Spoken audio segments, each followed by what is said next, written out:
Malgré le confinement, il y a toujours de la vie à Sarreguemines, à l'école Maude Fontenoy. L'établissement a été choisi pour recevoir les enfants de parents médecins ou encore policiers de la circonscription Sarreguemines-Ouest. Ces professionnels ne peuvent pas arrêter leur activité pour s'occuper de leur progéniture, étant donné qu'ils travaillent dans l'intérêt collectif de la nation. Au début du confinement, ce service scolaire était réservé aux enfants de parents soignants. Il s'est depuis élargi aux familles de sapeurs-pompiers, de policiers ou encore de gendarmes.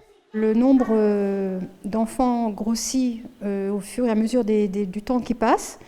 Quand j'ai commencé dans ce dispositif, nous avions seulement 2 enfants. Nous avions accueilli 2 enfants et là nous en sommes à 10.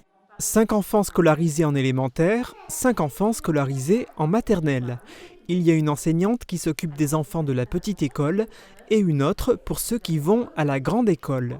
Notre hiérarchie nous a demandé à chercher des volontaires, des enseignants volontaires pour participer à ce dispositif.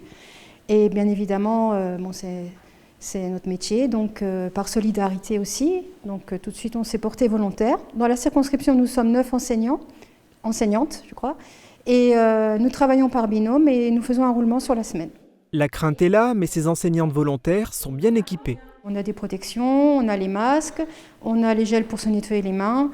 Donc voilà, j'en ai pas plus en danger que d'autres personnes. Donc on est protégés, il n'y a pas de problème. Les enfants ont les mêmes horaires que dans leur école habituelle.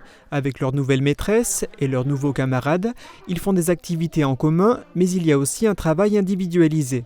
Chaque enfant apportant les exercices proposés par son enseignant habituel. À noter que l'institution Sainte-Chrétienne-La-Salle propose le même service et dans les mêmes conditions.